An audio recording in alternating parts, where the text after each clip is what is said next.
E nesse processo de digestão e absorção dos alimentos, nós falamos bastante sobre macronutrientes e micronutrientes, né? O que são os macronutrientes e os micronutrientes? Vejam só, os macronutrientes são nutrientes que ajudam a fornecer energia que o organismo precisa, que eles geralmente são as águas, os carboidratos, proteínas e gorduras, tá?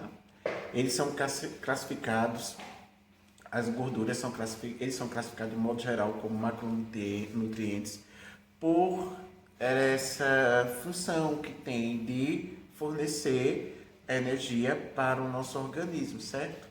Os carboidratos, eles são combustíveis que servem para as atividades físicas, que nós encontramos esses carboidratos nas frutas, vegetais e grãos integrais. E as proteínas podem promover a nossa recuperação muscular. E temos como exemplos ovos, carnes de um modo geral. E temos as gorduras que são encontradas em abacates, sementes, castanhas e alguns óleos, principalmente óleo de coco.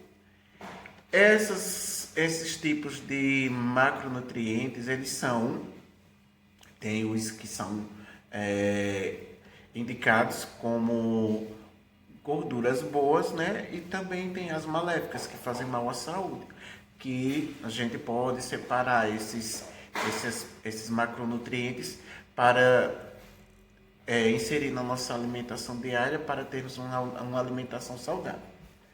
Já os micronutrientes, eles são substâncias que devem ser diariamente ingeridas em pequenas quantidades, claro, mas elas favorecem e exercem funções extremamente importantes para o nosso organismo, que são os sais minerais, águas, vitaminas, que elas são adquiridas exclusivamente no dia a dia, tá certo?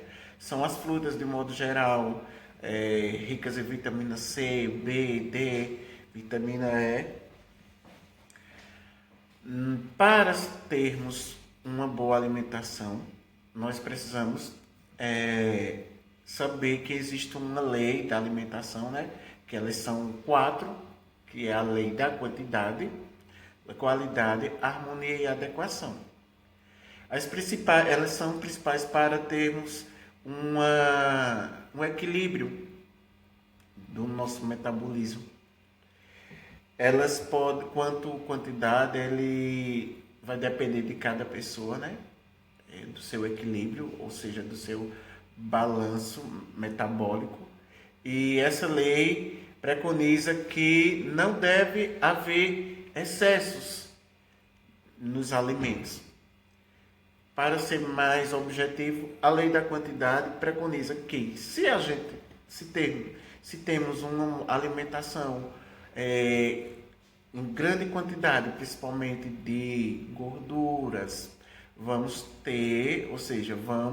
ser propensos a desenvolver obesidade, ou seja, as pessoas que comem em grandes quantidades e não gastam essa energia vão ser as pessoas que vão desenvolver um sobrepeso, uma obesidade, tá certo? Cada pessoa necessita de uma quantidade específica para manter o seu corpo funcionando. Precisa de uma quantidade de energia, que é o valor calórico, não é? O valor calórico que vai preconizar a quantidade de energia que temos que ter para realizar as nossas funções. Aí vem a lei da qualidade. A alimentação deve ser completa na sua composição, rica em carboidratos, proteínas, sais minerais, águas e as demais vitaminas. Elas fazem essa integração de tudo que o nosso corpo precisa para manter suas atividades. E a variedade dessa alimentação deve ser de uma boa qualidade, onde o nosso organismo tem que ter diversas fontes de energia, tá? Por isso que chama-se lei da qualidade. Já a harmonia é uma quantidade de diversos nutrientes que integram-se à alimentação, que deve guardar uma relação de proporção entre si, para que o nosso corpo absorva e utilize corretamente os nutrientes, tá certo?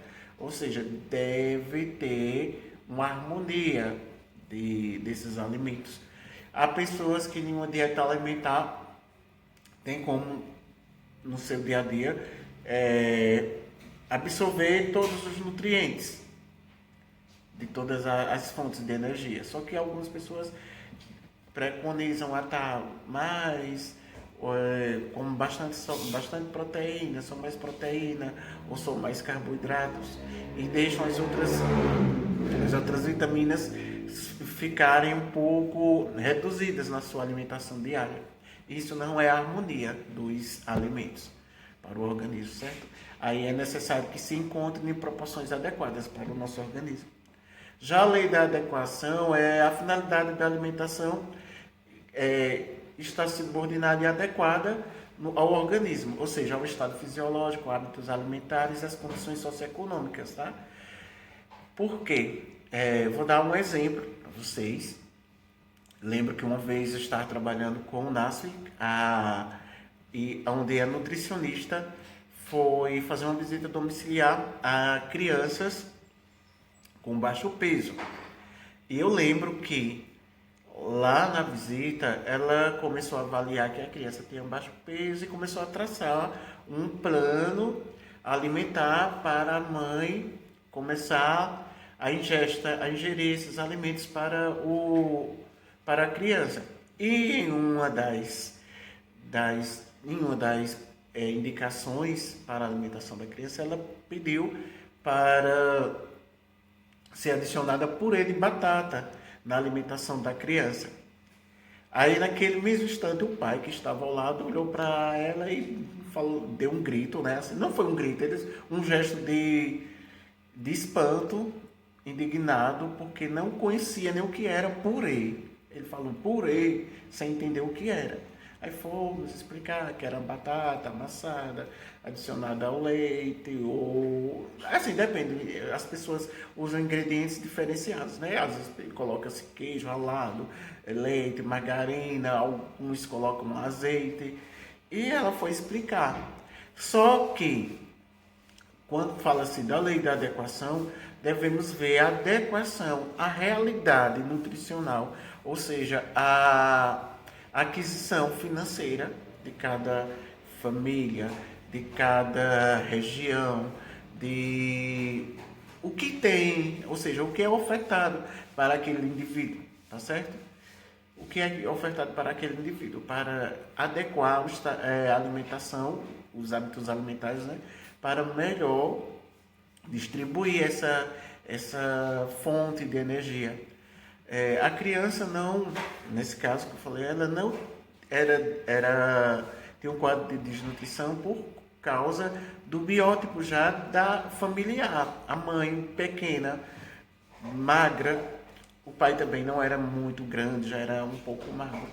Aí tinha a questão do biótipo também, mas só que eles realmente tinham essa carência de alimentos nutricionais. E eles não tinham como ofertar eles até poderiam ver a batata, mas o conhecimento de fazer, de preparar, fazer um purê, eles nem sabiam nem o que era. Aí tem que ser visto essa questão particular de cada indivíduo ou de cada família, tá? Mas que a orientação é que todos os alimentos são importantes para suprir as necessidades nutricionais que são diferenciadas para cada indivíduo.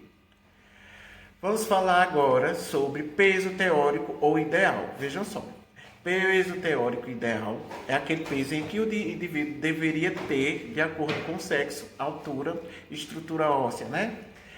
Usamos um método para fazer essa avaliação, que é o índice de massa corporal, o índice de massa corpórea, que é o IMC. Ele é feita, esse índice, ele é conhecido, né, pela Organização Mundial de Saúde, para diagnosticar pessoas com sobrepeso ou com obesidade. Ele é fácil de calcular. Vocês vão aprender a fazer esse cálculo, tá certo? Eu vou explicar direitinho e vamos praticar bastante esse cálculo, tá bem? Vejam só. Vejam só, temos aqui como exemplo, né, para como calcular o IMC, uma fórmula, que é do índice de massa corporal, onde nós sempre vamos utilizar o peso e a altura. Vamos aqui com esse exemplo, tá? Olha, vejam só. Temos aqui, ó. Maria pesa 80 quilos e 1,75 m de altura. O que é que nós vamos utilizar como regra para calcular o IMC? Isso aqui, ó. O IMC é calculado dessa forma. Peso dividido pela altura ao quadrado, ou seja, a altura vezes ela mesma. Tá certo? Altura vezes ela. Vou mandar para vocês um manualzinho que vai ajudar bastante para vocês lerem e desenvolver. Veja só, o IMC. O que é que nós vamos fazer? O peso de Maria é 80, dividido a altura 1,75. Vamos multiplicar 1,75 vezes 1,75, que vamos resultar 3,6. E vamos dividir o seu peso por 3,6. 80 vezes 3,6. Que vai resultar em 26,1, certo? Esse é o resultado do IMC de Maria, 26,1. Professor, mas como é que eu vou saber se essa pessoa está com peso adequado? Existe uma tabela, tá? Essa tabela aqui é que é aplicável para adultos, é uma classificação da Organização Mundial de Saúde, aonde, veja só, o peso de Maria foi 26,1. Aí a gente aplica aqui na tabela. Ela foi 26,1, então ela está entre o 25 ou 29. Então ela está com sobrepeso aumentado. Essa é a classificação que nós utilizamos para Maria, tá? Vejam só. Aí aqui, só para complementar e discutirmos o caso de Maria, ela tem uma classificação de peso aumentado, tá? Compare o IMC obtido com a tabela que nós comparamos. E essa geralmente é a fórmula, tá? Essa daqui, ó, geralmente vai ser a fórmula. Veja só. IMC igual a 80 barra peso, altura ao quadrado. Que é altura vezes ela, né? Ela mesma. Aí vamos obter um IMC aqui, tá bem? Que é só um exemplo. Aí temos aqui uma atividade, que é a atividade para vocês hoje, é fazer o IMC de vocês, tá certo?